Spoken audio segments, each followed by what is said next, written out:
power bill, whereas out of Mumbai, we all generally see bills from MSEDCL. So, explanation to make it familiar to you guys, I had asked for a Adani bill, and I'll take some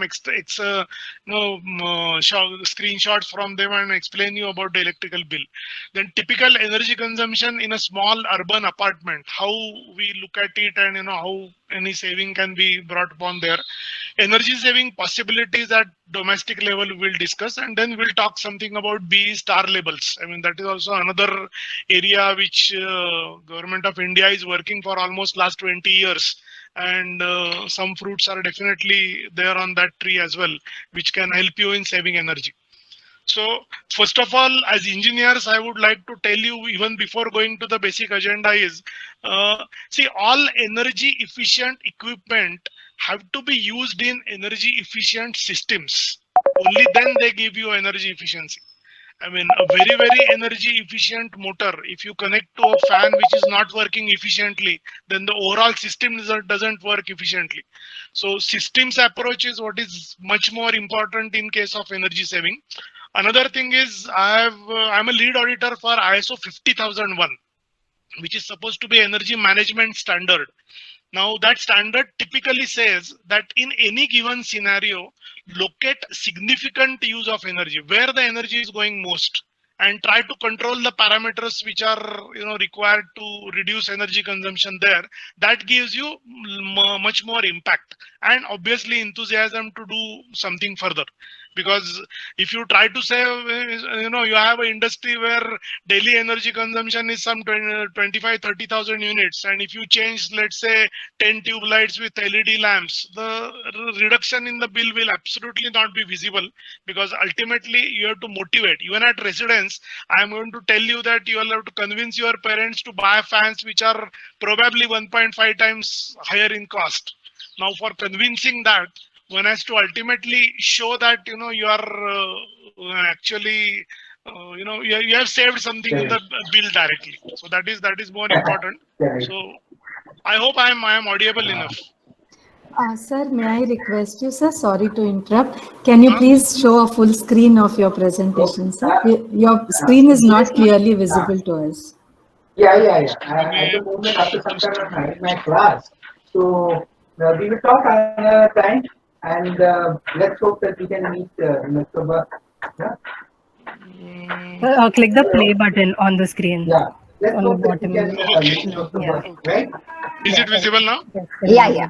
Yes. Visible, yes. Okay. Thank you, sir. See, the basic issue is I'm not used to present on mobiles, and somehow these technical snacks have taken it to this now that I'm working on mobile. Anyway, thanks for the guide. Okay. Now let us go to the first slide of my presentation. Electricity is now lifeline of human life, right? I mean, typically in urban areas, you see right from entertainment to medical field to education to sports, everywhere our life now requires electricity. Urban life is fully dependent on electricity. Rural life, to some extent, probably can still do away without actual. I mean, even if electricity is not there, but urban life is fully dependent on it. As far as electricity is concerned, there are three different categories, rather activities, I would say. Say generation, transmission, and distribution. So you have to generate electricity at a place where it is economical to generate. Maybe a thermal power station can be located very near to coal mines. Hydel power station can be very near to a dam. A solar power plant can come up where you have vacant, empty land. So you have to generate where it is economical for a generation. Then you have to transmit it up to point of use. In electricity, it is always, transmission loss or any loss is proportional to I square. So if you reduce current, obviously your losses are drastically reduced. So if you want to reduce current for transmitting particular power, you have to increase the voltage. So generally generated voltage is stepped up to a very high voltage. Today it has gone even up to 1200 kV. 440 is very common. 400 kV is very common in India. 800 kV also is very common in India now. So, but you cannot use 400 kV or 800 kV directly at your residence or in factory. So you have to step it down. That whole thing happens at the end of transmission, maybe at the beginning of distribution, and then distribution company brings it directly to your doorsteps. Just to give you a small idea about electricity distribution company, which is largest in the world. Maharashtra State Electricity Distribution Company is largest in world. I mean, as far as connected consumers are concerned and the energy, total energy which it distributes, it is largest in the world. So what is the span of this company? It has about 55,000 employees. It has about 25,000 contract labor. It has about 27,000 HT consumers, which receive power on maybe 22 kV, 33 kV, 110 kV, 132 kV and all that. And about 1,75,000 LTE industrial and commercial and obviously residential consumers. So this is a huge number which they have to manage. So many times you see in newspaper so many bad things about these electrical distribution companies, but this is the volume which they operate. I mean, to tell you a small example, about 4 or 5 years back, I had attended one conference in USA regarding the software which I use for electrical system simulation. There, the entire, about 600-700 power system engineers were there who had come from the world. When I told them about this volume, they were all astonished. I mean, they just cannot imagine that so many people can consume energy under one banner. So all three, namely in Maharashtra, we call them Mahajanko, Mahatransco, and Mahadiscom. They are now independent companies as per Electricity Act 2003. Similar government companies and lot of private players are there in all states of India. Like in Mumbai, you have now, earlier it was Reliance, now it is Adani, you have Tata Power. So now in India has a national grid, so electricity can flow from any state to any state. Now all power generation stations are somehow connected to each other. So getting energy from anywhere is now possible. All this falls under infrastructure sector and requires huge investment. I'm just trying to prepare you guys for, knowing how the electricity bill is generated. This is the background of that. India is the world's third largest producer and third largest consumer of electricity. So this is where we stand. The national electricity grid in India has an installed capacity of 382150 megawatt as on 31st March 2021. And my one next sentence says that the investment required for generating thermal energy is about 5 crores per megawatt. So you can imagine how much India has invested into generating electricity. 382150 into 5 crores. So many crores are already invested. I mean, these are the numbers which an engineer should know. I mean, ultimately engineering is very close. It has very close relationship with money, earning money, investing money, making good of money and all that. So you should know these figures. Solar generation also takes about 3.75 crores per megawatt. Gross electricity consumption in FY 2019 was about 1208 kWh per capita. In India, we are consuming about 1,200 kilowatt hours per capita, which is probably about 15th or 16th in the world. So we are yet to go ahead. We are very less energy we consume per capita. That's what this slide says.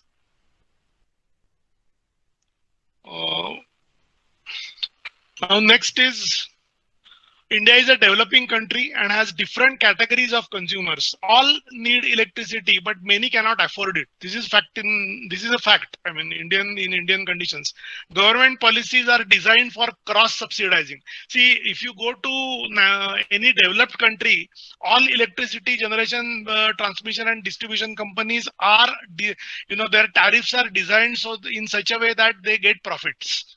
Whereas in India, profit is always a secondary part. First thing is entire population should get electricity. That's what even present government is also aiming at. Because unless you have electricity, you cannot, enjoy profits which are available through new technologies. So electricity is very, very basic. So government policies are designed for cross subsidizing. By cross subsidy, what we normally mean is collect more money from bulk consumers. See, if you have 2 air conditioners at your home, obviously your what I can say, kind of a rich person. Whereas if a person who cannot pay even 100 rupees for electricity in his residence, he is obviously a poor person. So our policies say that collect more tariff from a person who has 2 air conditioners at his home and pay for who doesn't have money for getting electricity. Some underprivileged sectors like farmers may even have to receive free electricity as they are important part of ecosystem. In India, you have this category as a bulk category. I mean, we are known as agricultural nation. So obviously, you have to support them, and they give in turn they give you food grains. So at times you have to support them by giving them free electricity as well. As per provisions in Indian Electricity Act 2003, tariff is decided by Maharashtra Electricity Regulatory Commission. There is a commission called MERC. MERC scrutinizes projected profit and loss accounts of utility companies in all 3 sectors and then sanctions the tariff, usually for 5 years. Interim reliefs are also granted against petitions. See, Electricity Act 2003, since it is in place, a lot of changes have come in. Privatization has gone into Indian electrical field, but privatization can also result into unhealthy competition and people acting only profit oriented and all that. So there is a regulatory commission which is floated as per Electricity Act, and that commission regulates if you are a generator or if you are a transmitter or if you are a distributor of electrical energy, you have to show your projected profit figures to this commission, and based on that they sanction the tariff. So every 5 years you will get a tariff order from this commission, and based on that all distribution companies have to charge tariff in different categories. Any consumer blocks capacity in terms of kVA of electrical infrastructure, which is called sanctioned load. See, from electrical side, if you see, what you see outside is all cables and transformers and all, through which electricity comes to your doorsteps. So the capacity of all of them is actually is told in terms of kVA rating, because how much voltage it can handle and how much current it can handle. Whereas actual consumer pays on kWh basis. I have explained this in further slides, but let us keep this in mind at present, that the infrastructure is designed for amperes, whereas the consumption is counted in terms of watts. Distribution company creates distribution network by investing huge money and brings electricity to your doorsteps. Domestic consumption, consumers pay on kWh basis. They don't pay on kVh basis, they pay on kWh basis. This is the reason the tariff in India is 2-part tariff, fixed charges and variable charges. See, the moment you have cable coming to your home and to your electricity meter, the infrastructure is already ready. It is up to you how much you will consume. Suppose your sanction load is, let us say, 10 kilowatt, and you lock your home and go out for a month, then you don't consume anything. So under such conditions, if you don't pay to your electricity company any amount because you have not used electricity, from where they will fund their infrastructural expenses? So that's the reason there is always a fixed charge in your bill and there is a variable charge. Variable charge is proportional to what you actually consume.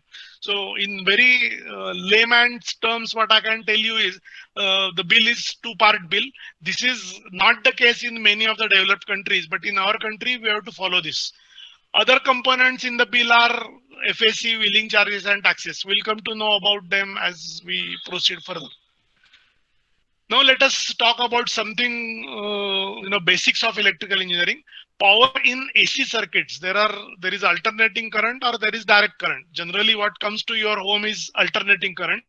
So voltage into current into cos phi, that is power factor, is actually power. Power factor is always less than 1. Let us not go into details because that's not the subject today. But just I wanted to emphasize that V into I will be always greater than V into I into power factor. So as I was telling you, the investment which the electrical distribution company has done up to your doorsteps is proportional to V into I, whereas you are going to pay for V into I into power factor. So you are going to pay less. That's why there is a two-part tariff. Energy is time integrated value of power. One has to always understand difference between power and energy. Many times these two words are interchanged by a layman. KW, KVA, KVH. People talk so many things. Actually, if 1 kilowatt power is used for 1 hour, 1 kWh energy is said to be consumed, and that's what in common terms we call as unit. We call as unit. Just a minute. I'll have to. Now I think you can see the slide which I am talking about. 1 kilowatt is 1 kilowatt power. If you use for 1 hour, it is 1 kWh. Similarly, one has to understand that 500 watts if you use for 2 hours or 50 watts you use for 20 hours, this is also 1 kWh because it is time integration of power. Large loads like domestic boilers used for, let us say, water heating, say of rating 3 kilowatt, if used for 1 hour, they'll consume 3 kWh. I have given several examples just to make you understand how energy is built. It should be noted here that a typical boiler will have a thermostat which will sense the temperature and disconnect the supply automatically once the temperature is reached. So it's not that these three over the moment you put on your boiler and keep the on-off button on for 5 hours, the boiler will keep consuming 3 kilowatt power for 5 hours. It's not the case. The moment the temperature reaches to your desired value, it will automatically cut the supply. Small loads like ceiling fan with 80 watt power consumption, if used for 10 hours, can consume 0.8 kWh. So this is another example. A proper understanding of consumption pattern will help in optimizing the consumption without compromising the comfort. So next slide is what I have shown is actually this I had prepared for my farmhouse when I built it, and when I'm using it only on solar power. I just wanted to know every 15 minutes what I'm going to consume. So some such curve happens for a typical house throughout the year. And maybe this particular thing you can see power has never crossed 900 watts because I am not using a boiler or air conditioner there. But this is how the energy consumption varies throughout the day, and based on other watt consumption varies throughout the day, and that consumption into time is kWh, for which your emitter will clock, and based on that you will get your electricity bill. Now let us come to your actual bill. If you all have that bill in front of you, I have few extracts from it. The left corner, if you can see, left top corner, it shows your account number. It shows for which month the bill is, and it shows what is the due date. The second block here, middle block on the top in this slide, tells you that how much you have consumed in last, I mean, few companies give it for a year, few companies give it for 6 months. It depends. I mean, MERC has told that, you should give some details of your previous consumption of a consumer just to know him, there are typical patterns. I mean, if you have 4 persons in your home, and if you are, the routine was same for maybe last year and this year, then whatever you consume in the month of May in last year, probably approximately same thing you will consume in this year as well. Now, because of work from home, things have changed for maybe 2021 and 1920. Because 1920, about 10-11 months we were working normally, and after that we have started working from home. So things have changed, but this can give you a basic difference of basic feel of are you consuming in a normal pattern, or is there any mistake? Is the meter whether the meter has gone wrong? All that you can collect from this. This has got nothing to do with actual billing, but this is a previous history. The right top block which I have printed here tells you about what are the fixed charges. I told you that your bill will be always in 2 parts. One is fixed, another is variable. So this fixed charge, if your consumption is between 0 to 100 units, your fixed charge is going to be 70 rupees. If your consumption is between 101 to 300 units, your fixed charge is 110. You can see here that the moment you increase your consumption, rates are increasing. This is what I was trying to tell you earlier, that this is a cross subsidy.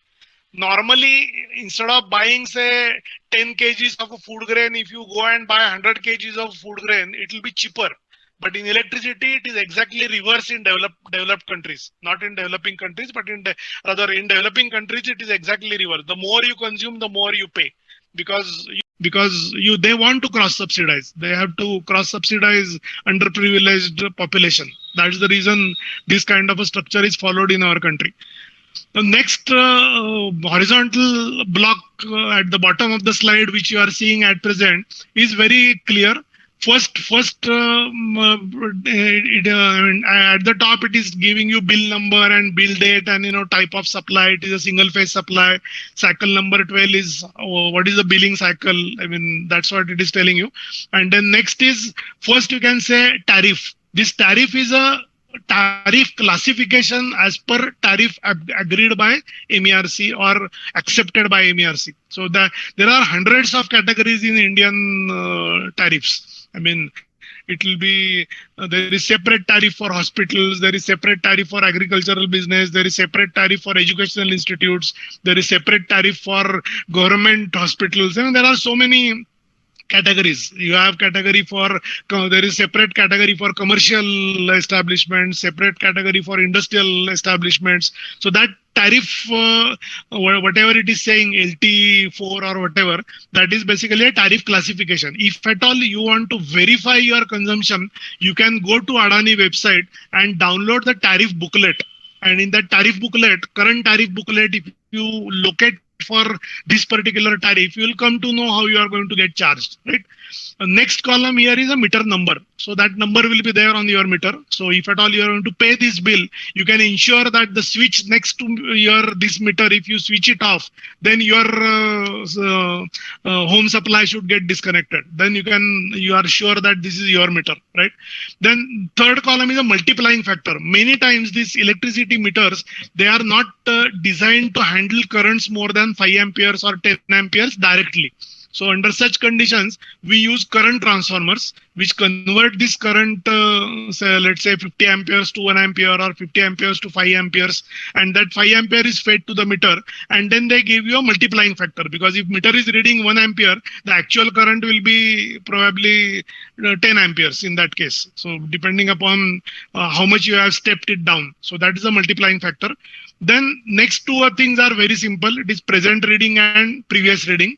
So the difference is your consumption. If your multiplying factor is 1, then the direct difference is taken as a consumption. If your multiplying factor is 2, then probably this difference will have to be multiplied by 2. And then you get next. In next slide, we are going to know how this 910 rupees and 80 paisa has come in. Fixed charges, we have already said that here the consumption is 228 kWh. So as shown above, 101, it comes into bracket of 101 to 300. So fixed charges are 110 in this case. Now see this here again, it tells you that from 0 to this is a slab rate for actual consumption. I mean, just concentrate on second column of the table. Rest I will explain you later. First we have already explained, which is fixed charge. Second is energy charge per unit. Again, here you can see 0 to 100 units. If your consumption is there in a particular month, those 100 units will be charged at 2 rupees 90 paisa. Anything above 100 units, you will be charged at 4.85 up to 300 units. If it is between 301 and 500, it is 6 rupees 65 paisa, and anything above 500 will be charged as 7 rupees 80 paisa. So you can see here again that the moment you start consuming more energy, you are going to pay more. So reducing energy consumption doesn't bring in directly proportional reduction in your expenses on energy bill. They will be even more, because you cross suppose you are at present consuming, let us say 315 units, and if you just adopt some techniques to bring it below 300, then immediately your tariff rate goes down by almost 2 rupees. Instead of 6.65, it will come to 4.85. So that's the advantage you get. Billing charges, I'll explain you in the next slide what they are. even RA and FAC also will explain in next. So just I wanted to emphasize here that the moment you consume more and more power, you will be charged more. These are slab rates. So the 228 kWh which we are referring to from this particular bill, first 100 units will be charged at 2 rupees 90 paisa, and next 118 units and 128 units will be charged at 4 rupees 85 paisa. So this is how the bill will be actually calculated. Now in the same bill, you can see how your bill was calculated. There is a detail, table they have given in the bill.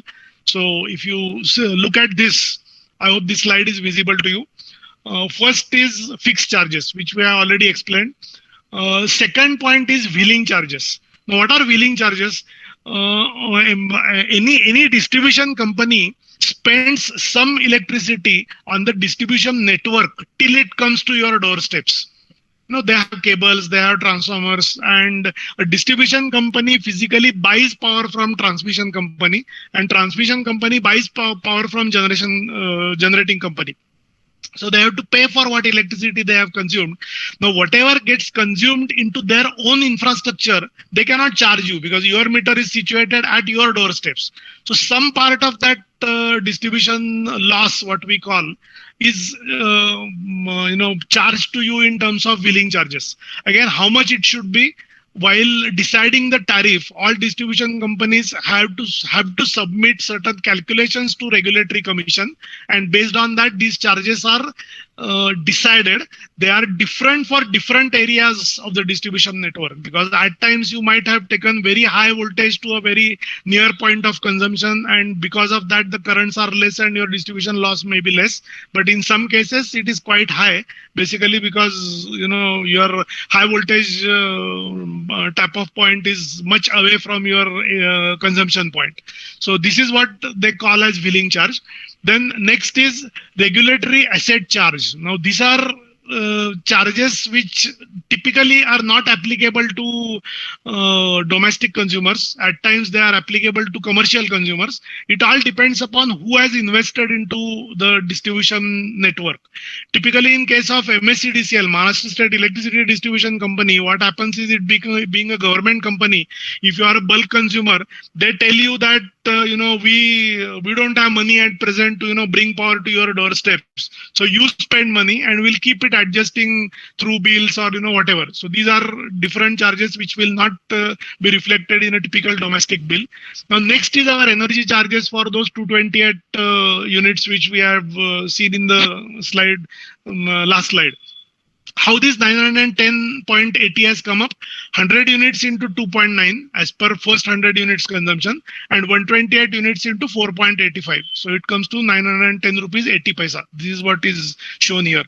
Now next is electricity duty and tax on sale. Now these are again commercial things which one has to pay to government for buying electricity, and they are again decided at when the tariff is decided. Presently it is 16% of all energy charge. Whatever block I have put from those top figures, addition of all that is known as energy charge, and 16% of that will be this 220.60 is what you can see here, and 26.04 paisa per unit, that is 26.04 into 228, what this particular bill was showing as a consumption, is 59.37. So these are those two things. So the current monthly bill is 1658.73. Now, this is how your bill is actually calculated. Rest all whatever you see at the bottom are different adjustments. Like they give you a certain date for paying the bill. If you pay within that, then they give you some discount. If you pay after that, they charge you some penalty. So you can see here that delayed payment charges on previous month's bill. Maybe earlier bill was paid late. So 23.67, they have charged more. Then digital payment discount. So many companies, see these days even standing in a queue, you waste your time, and taking cash from you, counting it and putting it into company's account. Company also has to spend on manpower. Instead of that, if you do digital payment either through bank or through credit card or whatever, some companies give you some discounts if you pay digitally. So typically in MSEDCL, you get 10 rupees per bill as a rebate if you pay through digital payments. Then interest on arrears. If you have any arrears, if you have not paid your earlier bills in time, then they charge you interest. So that can come here. Then net other charges in current bill, time and again you keep getting some circulars printed on these bills for which they charge you some amount, and that is what can come as adjustments. So total here is 23.67. So 1658.73 plus 23.67 is what you have to pay for this bill. Rest let us forget because these are all arrears. Now, even if your distribution company says that you are going to pay at 2 rupees 90 paisa or 4 rupees 85 paisa, this is what you should bother about. Ultimately, you are going to pay 5 rupees 84 paisa per kWh. So gross electricity bill, well, how I have calculated this, 1682.40 divided by 288. So this is what you actually pay, and that should matter. One thing I forgot to tell you, that is FAC. Now, presently this is 0. What happens is when these generation companies, give their profit and loss account and business plans to regulatory commission, they assume some rate of coal. See, even in India today, about 82% of electricity which we are using is thermal. So thermal in the sense they burn coal, produce steam, and there are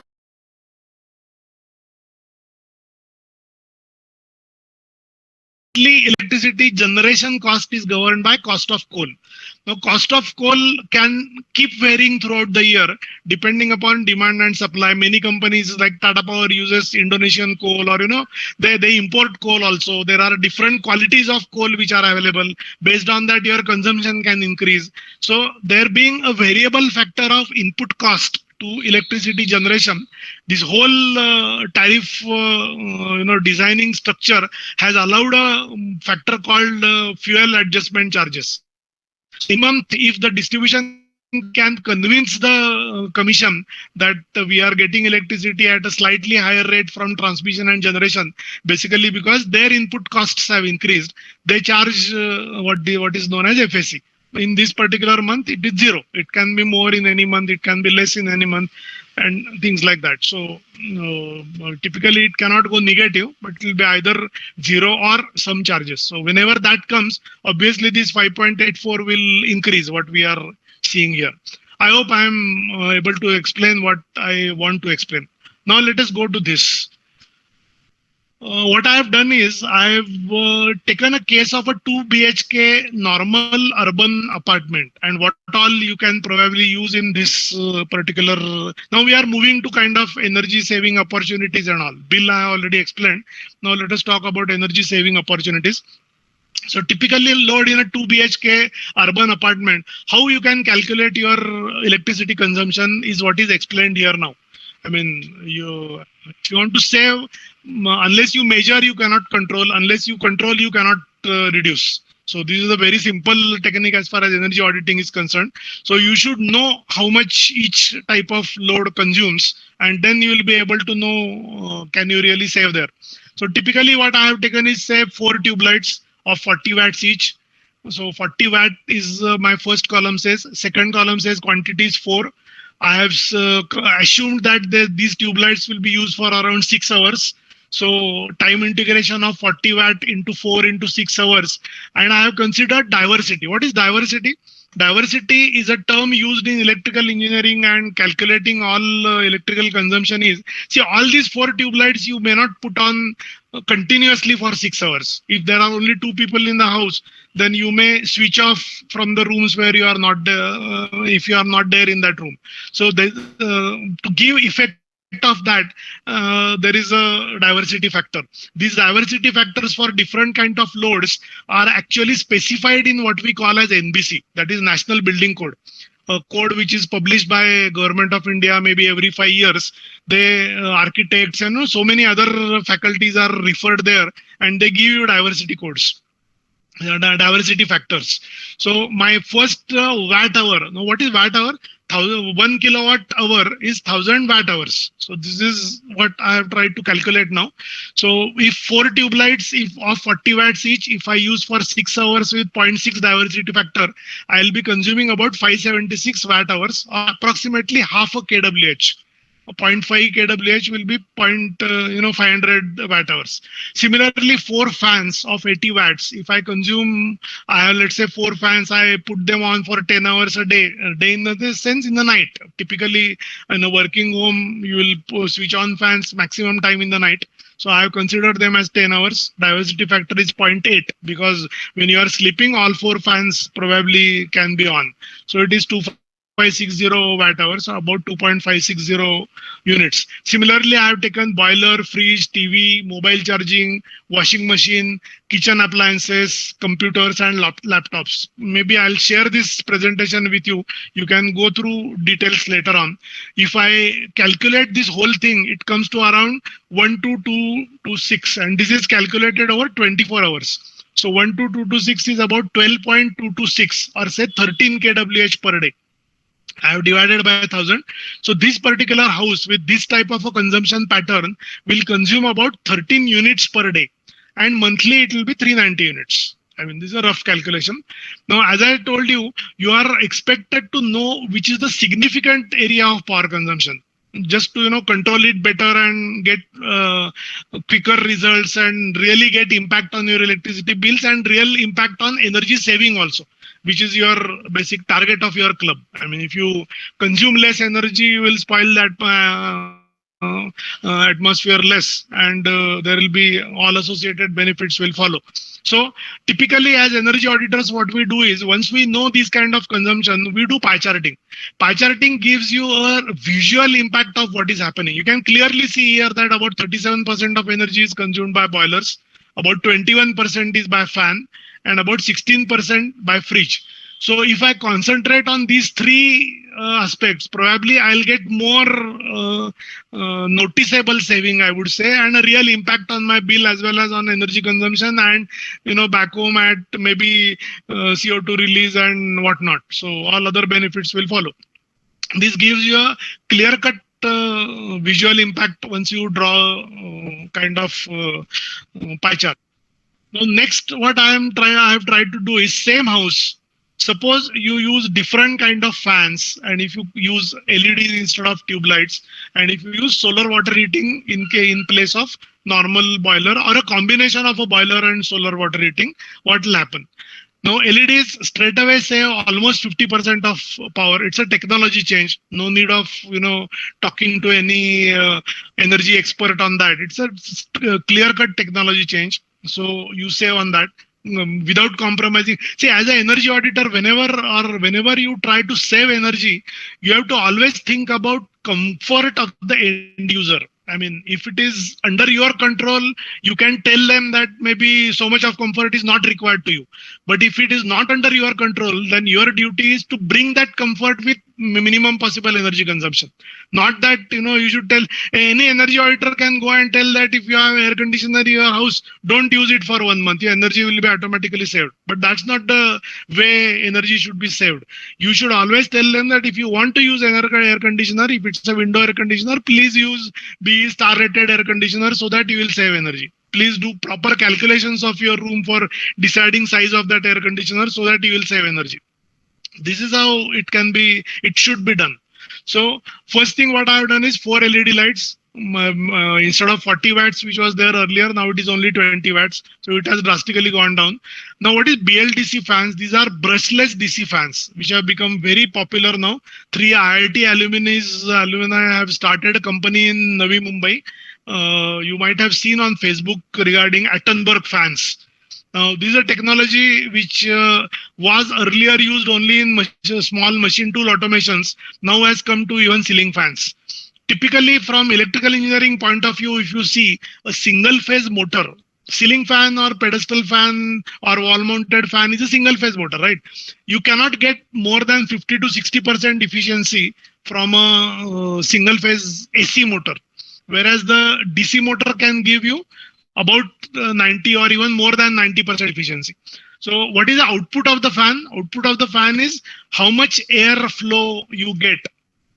That is the output. That is, I mean, you can call it a pneumatic output. So you can calculate the power which is delivered to the air for giving you breeze or whatever you call, whatever comes out of fan. And you spend electrical energy for generating it. So input is electrical energy, output is pneumatic energy or pneumatic comfort, whatever you get. The division of that is actually overall efficiency. So that efficiency you can increase above 90% if you have a BLDC fan. So these fans are becoming very popular now, and you can see the difference. Instead of 80 watts, now it is 25 watts. Another difference between a normal ordinary ceiling fan and a BLDC fan is you might have seen a fan regulator, what we normally call in layman terms, for reducing speed of the fan. Now, for ordinary controller, you actually spend energy in that controller and give less energy to the fan motor, and then the speed is reduced. Instead of that, in a BLDC fan, you give less energy to the fan. There is no wastage in the regulator, and such fans can probably consume even up to 7 watts instead of 80 watts at slower speeds. I have experienced this. I mean, all these fans and LEDs I have measured with the power measuring equipment, high-end power measuring equipment which I have, and I have also measured their equivalent outputs. A BLDC fan consuming almost 1/3 of the power never gives you less air. I mean, air velocity or whatever you require for your comfort. Same air velocity you get by consuming less power. So there is a drastic difference. If you see our earlier slide, we were consuming, sorry, I forgot to advance it on mobile. Now you can see this LED and BLDC and on your screen, right? You can see that earlier we were consuming about 2560 for 4 fans. Now we'll consume only 800 watt hours for fan. So all this put together, if you go in for such kind of modifications in your existing house or when you buy a new house, I have considered some economics also of this in next slide. So overall reduction you can bring in is about 46%. So instead of consuming 13 units per day, now you will consume only 6 units per day.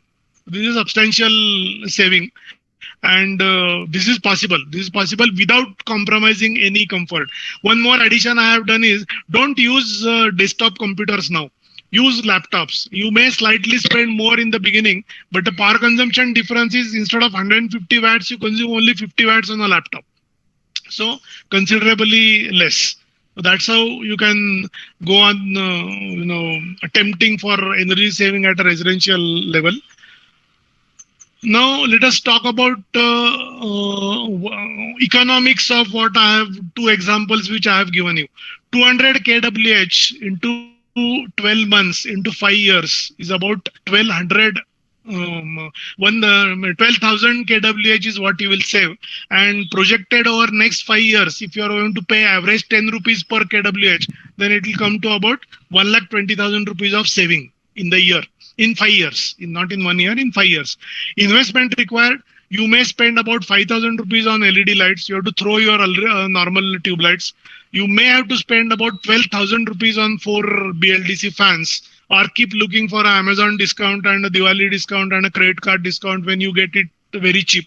I mean, I could buy these fans in last Diwali for about 2,000 rupees, where here I have considered the price as 3,000 rupees. Solar water heating, maybe you will have to invest about 50,000 rupees. So about 67,000 rupees investment you will have to do for saving above 1,20,000 rupees in 5 years. For new flat, let us talk about a flat costing about 70 lakhs in urban area. This increase is hardly 1%.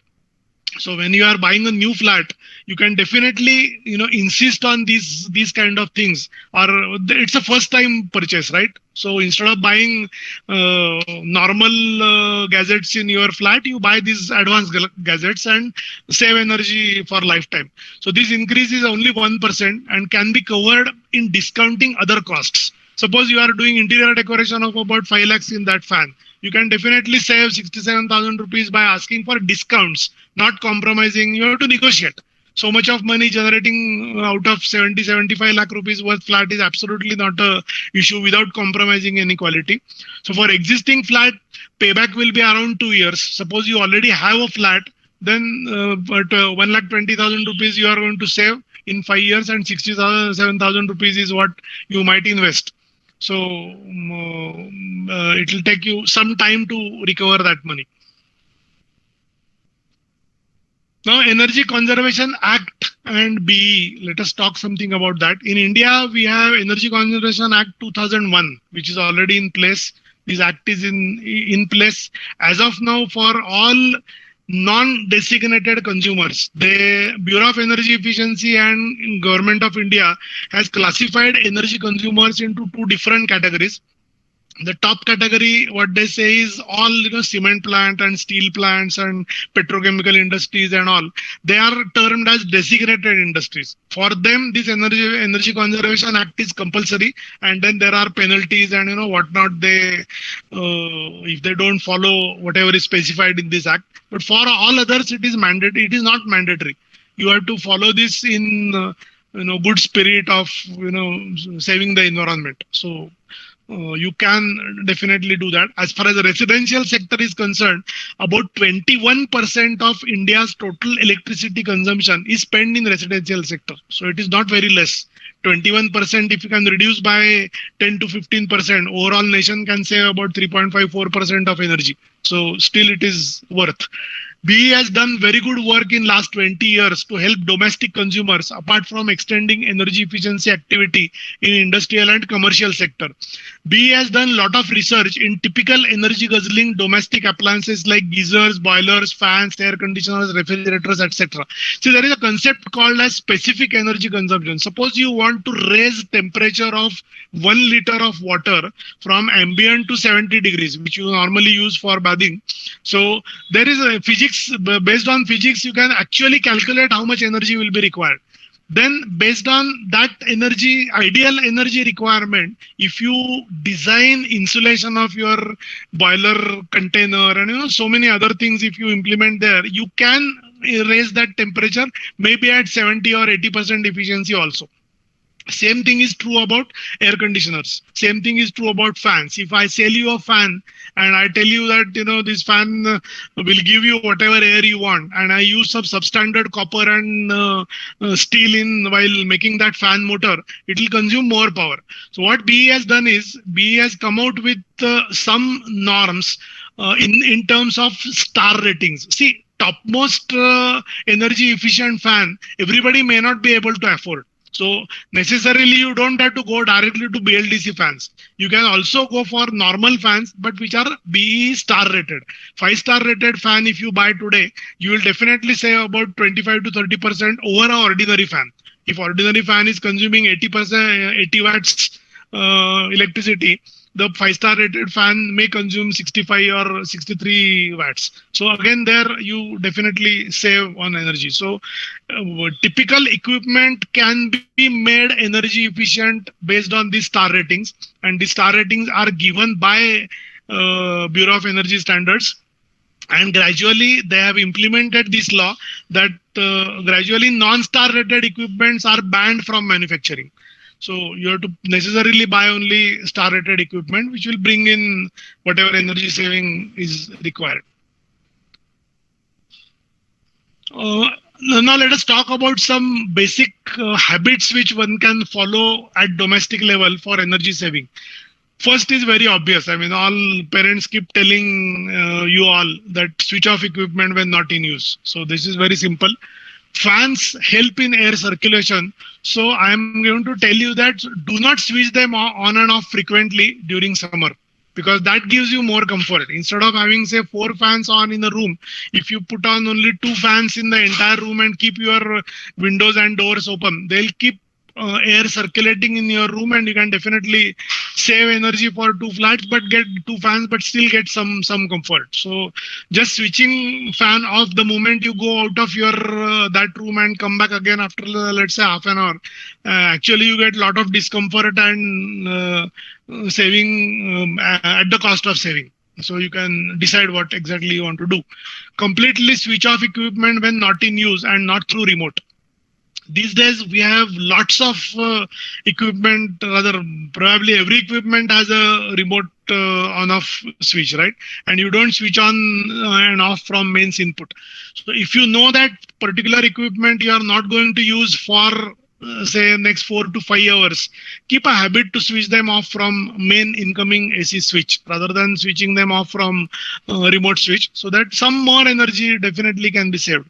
You can imagine that a TV which normally you put on and off from a remote switch, in your home if you switch it off from MSC electricity input to switch, you may not notice that energy saving, but in India you might have thousands and lakhs and crores of TVs working throughout the country. If all of them tomorrow decide to switch them off from AC input, obviously that energy saving will be noticeable. If not substantial, it will definitely be noticeable. So you should do that. Use washing machine, use lift rather when at least 2 co-passengers you have next to you for coming along with you. This is slightly difficult. You are always in hurry, right? But I always advise this, that just think at your mind whether you can wait for 2-3 minutes. If you can get a buddy in next 2-3 minutes, you can use the lift with him and you will end up saving some energy. Use washing machines alternate day if you are a small family. Normally, washing machines keep consuming energy irrespective of the load inside. Like a car, whatever fuel consumption is there in case of a car, it doesn't greatly vary if you have 2 persons are traveling in a car or 4 persons are traveling in a car. Similar thing happens about washing machine. So if you are a very small family and if you are using washing machine, you can think about using it once in 2 days or once in 3 days also. Definitely energy can be saved. Check boiler and freeze thermostat calibration and setting at least once a year, because generally in Mumbai probably it may not be that significant, but in Pune and rest of the Maharashtra, when we see, definitely there is a change from summer and winter. So change in thermostat setting will definitely keep the compressor on for a lesser time and you save energy on that. Use BE star rated equipment, which we already discussed. Usually extra cost is recovered in less than 12 to 15 months. Obviously, a 2-star or a 3-star or a 5-star equipment will not cost you same as what ordinary equipment will cost. But if you calculate the way I have shown you in those consumption pattern charts, definitely it gives you. And another thing what you get is if you buy a star rated equipment, it is very, very likely that you will get a assured power consumption. It will not change either with respect to time or it will not change drastically from their commitment. So that is the advantage you get. For new flats, design illumination scientifically. Now this is very rarely done in domestic front. Typically with LEDs, which have a unidirectional light. See, all your tube lights and other CFL lamps, they emit light from 360 degrees. From every surface of that illumination source, you can get light, and part of it falls on the ceiling and it is reflected. When the light is reflected, obviously the light amount of light you get is less. So you require larger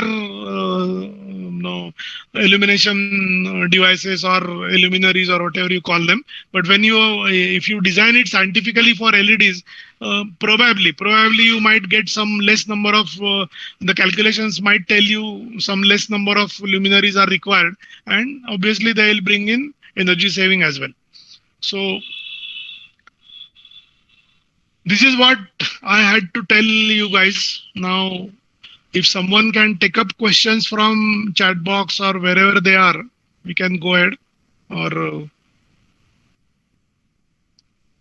anyone, if you have any questions, feel free to ask. Or you could put it in the chat box. Principal, ma'am, Yeah. So first of all, Nareen, thank you very much. I think this was an extremely informative session, and you have very lucidly covered all the topics that we actually wanted to cover. And it'll be very nice if you can share the presentation also with us, because I think it will be there for the students as a as a reference. I can see that I will ask my question later, because I can see that there is a student who has asked a question. So please go ahead, my dear students. Please go ahead and ask your questions. Okay. So someone is asking, can you share your contact details? Maybe later in the end you could share. I'll give you. You can mail them along with this PPT. I'll give it to you. You can share it with them. If you want, I can tell you right now. I mean, it is my telephone number is 98225-28734. Okay. I'll put it on the chat on the group later then. Okay. Email ID is narendra.dwivedi@gmail.com. Okay. So here is one question. Yeah, go ahead. Yeah. So in your 40 years of career of as an auditor, was there any particular case that was really out of the box, shocking to you, or something they did which we could apply, something innovative? See, at domestic level, it is very difficult to tell, because maybe in whatever 30-40 years I am in this field, I might have touched only 0.5% or 1% domestic cases for energy auditing. Rest are all industrial, and you get very amazing experience as far as industrial. I mean, when you go into Indian industry, you never feel that you are a poor nation, and people are spending energy like anything. I can tell you out of the box that there is a possibility about 20 to 25% saving without disturbing any output required in any industry. Basically, because we guys as engineers do not have a habit to always ask questions to each other. Energy consumption is a cross-disciplinary function. Like electricity is given to mechanical equipment, a motor output is given to a mechanical equipment drives something else, and then the output comes out, right? So all this, unless and until there is a cross-disciplinary chat and detailed discussions, it is very difficult to say. I'll give you a small example. If you are, let's say, if you are constructing a new house on a land and you want that to be fully air conditioned. Now, there are techniques available which tell you that, on your latitude and altitude, how exactly you should place your house orientation so that it will receive less heat input from sun. Optimized heat input for sun throughout the year. I mean, the entire 365 days, the sun location is different. So there are softwares available. People go for such things and come out with what we call as greenhouse or green buildings, where energy is drastically saved. It is possible to save energy using all these techniques, but they should be done. Instead of that, I mean, I'll give you another example. I had visited Israel a few years back. Israel also receives a lot of sun in most of, a large part of the year, and they have a very different kind of architecture in their country. You will find what we normally call as wall to window ratio. In their case, windows are very less compared to wall, because they don't want that sunlight to come in. Now in India, 60% of the India experiences above 40 degrees for 3 to 4 months as ambient temperature, and our architects are blindly copying European and American architecture, and we have huge glass facades and all on our buildings, which is ridiculous. So you take a lot of heat inside and then take it out using air conditioners, which is not good. I mean, like that I can give you a lot of examples. In your Navi Mumbai Municipal Corporation, a few years back we had done water supply system audit. About 23 pumping stations we had audited, and in one particular place, Navi Mumbai is a newly set up. Now it is old, but still it is a newly set up town or whatever you call it. So in one particular pumping station, they had a 300 kilowatt pump. and it was told to us that at some distance they have a kind of a hill, and some habitat is going to come on the upside of that hill also. So anyway, we wanted to put up this pump, and just because in few days we have to supply water there, we have selected this large pump. So this 300 kilowatt pump, when we audited, we found that it was working at only 23% overall efficiency. Why it was happening is a mechanical part. I mean, let us not discuss that. But there was a very easy way to do it, that they could have installed a pump earlier to area where actually the water is required, and maybe later on the booster pump take water from that point to uphill area. They didn't do it, and they were using the pump at 23% efficiency.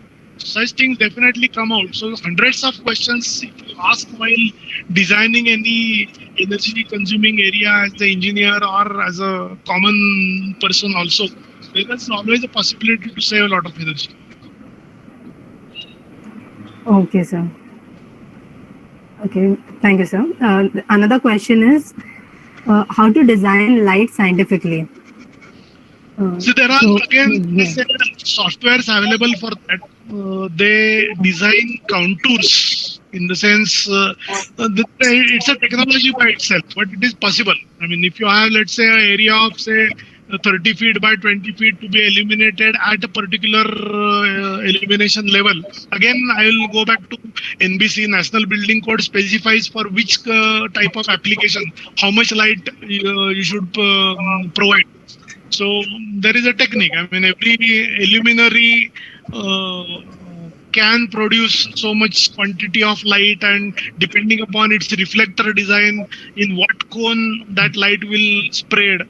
So all these softwares can definitely, I mean, you can load the specifications given by a light manufacturer in that software, and then if you feed area and if you feed how much illumination you want, it tells you in what matrix you should fit your luminaries and of what size, in the sense how much lumens it should emit, and then you can go for a particular type of luminary which can give you so many lumens in energy efficient way by consuming some energy. So these contours come out as output of that software, and it also gives you a matrix as to how you should fit your luminaries at what place exactly. And based on that, you get required light as well as a energy efficient lighting system. Oh, so, got it. So another question is, would using a fully automatic and semi-automatic washing machine make any difference in energy saving?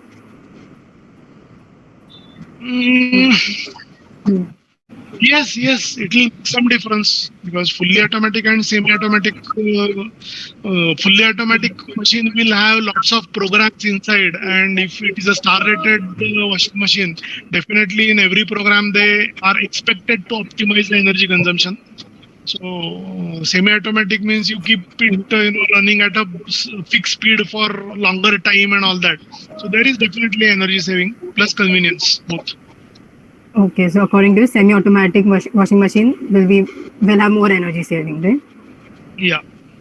But again, as I said, while making a choice between the two, you should see whether you are buying a star-rated machine. Okay.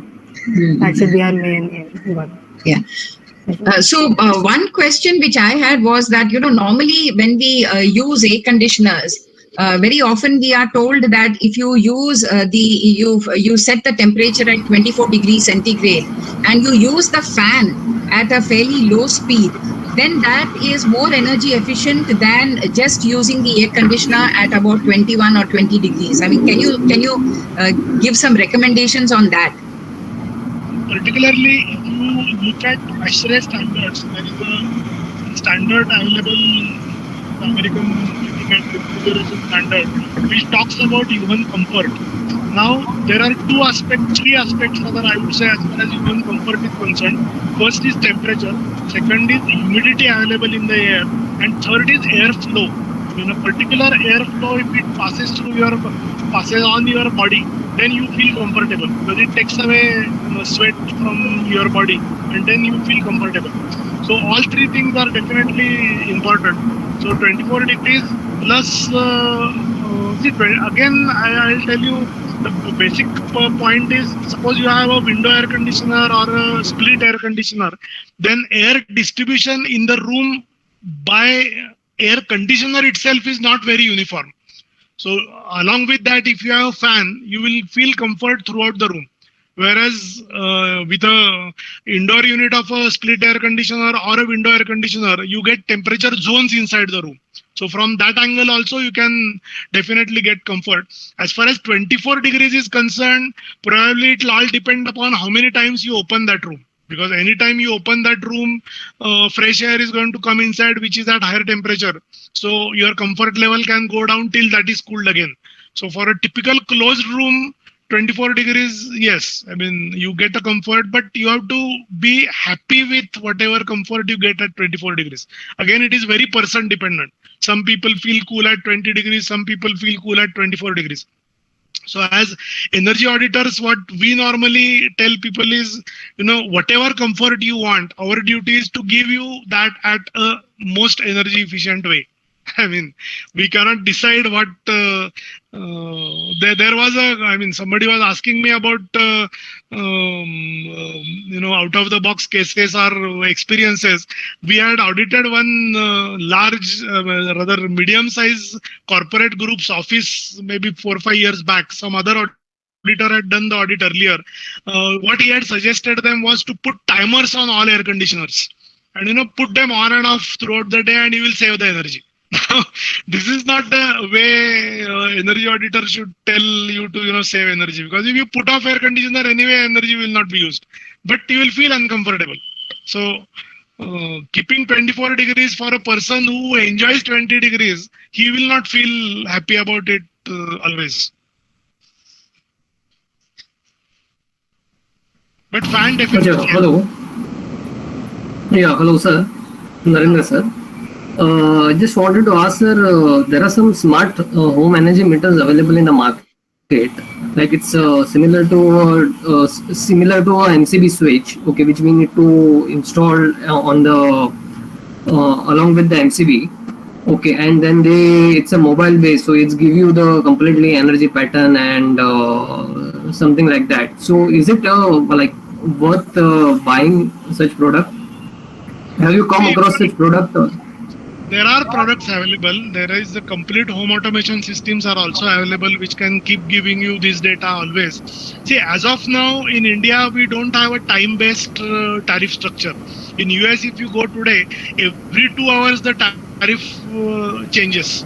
So smart meters there definitely help you, because suppose you want to put on your washing machine, maybe if you know that next 2 hours your distribution company is going to give you tariff at a much lower rate, you can use your washing machine in that time and maybe save on your energy bill. So once these smart meters are accompanied with time dependent tariff, probably they will help us more. Some such exercise has already started in South Mumbai. A few years back, Tata Power had started it. Maybe gradually it can come everywhere. So such, and if at all you put such meters now, and if you are going to follow some feedback given by that meter to save energy, definitely they are useful, because as I said, unless you measure and control, you cannot save. So measurement is always better than nothing. Right. And sir, there are some motion sensors are also available, like which people I've seen it abroad also, and like they put it along with the light. We call them active controls on lighting and fans, which are very widely used in commercial buildings these days, which are good architecture, I would say. They are used very commonly, but at residential level, probably it becomes a bit of nuisance. And there are people who cheat those equipments also. I mean, in the engineering industry, we had seen that they had this motion control connected to wall-mounted fans, and people, workers there had just put a thread in front of that fan. So, whenever the fan is on, that thread used to move, and the sensor used to feel that there is something moving, and the fan was on continuously. So, people cheat those kind of sensors as well. Okay. No, personally I've applied at my home motion sensors, but it's only like in a high traffic area, like in a balcony or in a washroom or something like those areas where. For smaller families, you can as well have a door switch at least, connected to few lamps which you are likely to keep them on, or you are likely to forget about switching them off. And all that kind of a circuit can immediately switch off once you lock your outside door, so main door of the flat. That is possible, and that is being done in few newly coming up residential schemes as well. But all that motion sensing type controls you have to do probably either initially or at the time when you do major repairs or major interior changes in your flat. They cannot be done on the fly. Then it becomes very difficult to implement them physically. Achha. Okay, thank you, sir.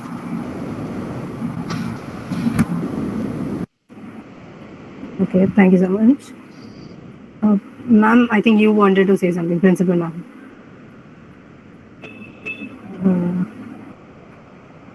Okay, sir, there's one more question. Now, in the current situation of COVID-19, there are many people who are starting their work from home or their business from home. So, do you have any advice for them, or would you like to say, Regarding give them some what? tips? Regarding, Yeah, in general, because since you're working from home, there'll be a lot of use of electronic devices, mobile phones, laptops. See, again, I'll tell you, presently, the people who are working from home have lots of other stresses. Like, the worst part of it is whether your job will continue, how much you are working, how much you will earn. There are a lot of other psychological pressures at present. So I would suggest use energy for keeping your morale up rather than thinking about energy saving at home as of now. Okay, that makes sense. Okay, for now we are done with questions, so you can continue.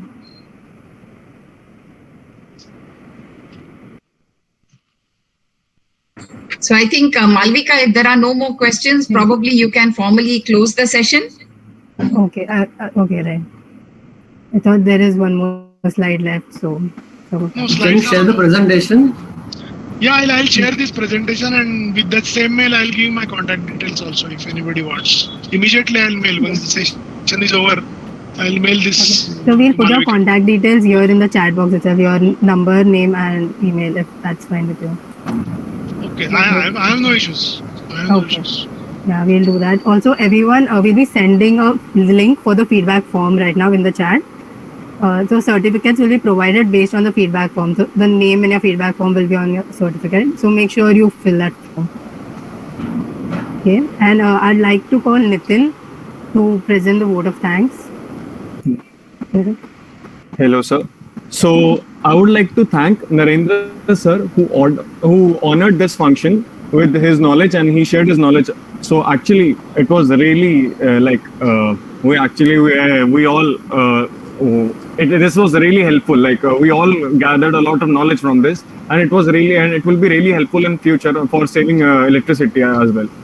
I would like to thank our principal, staff members, students, principal, and volunteers for being present here and for being present in this event and making it successful. Thanks again. Okay, thank you so much, Nitin. Before we end the session, so I got a message from one of the listeners, and she says that this session was really great, sir. You explained, and the way you explained, and you gave us a great insight and some really surprising facts about electricity and energy, how it's consumed. So we pledge to strive and fulfill the club's goal, and not forgetting, we'll keep the environment happy and make sure that our consumption is reduced. So, yeah, thank you so much again, sir, for this wonderful session. Yeah, and thank you everyone for joining in. We are extremely sorry for all the inconvenience we had in the beginning. Thank you. Actually, that was from my side. I should say sorry. That was organizing was difficult for me. So sorry for that. Initial yeah. Okay. I'll mail this presentation to you right now, and you can pass it on to Savarika. Thank you. Yes. Thank you very much. Okay, thank you, sir. I'm not Thank you. closing Thank the you link. very much. Thank you. Thank you very much. Yeah, right. Please stay in the meeting. We'll be sending the feedback link in the meeting as well, and also on the WhatsApp group.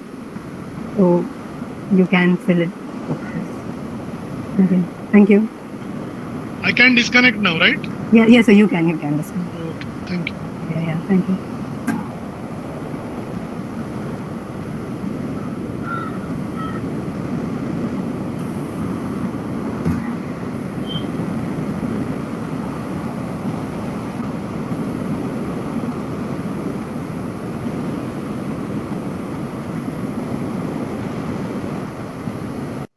The link has been shared.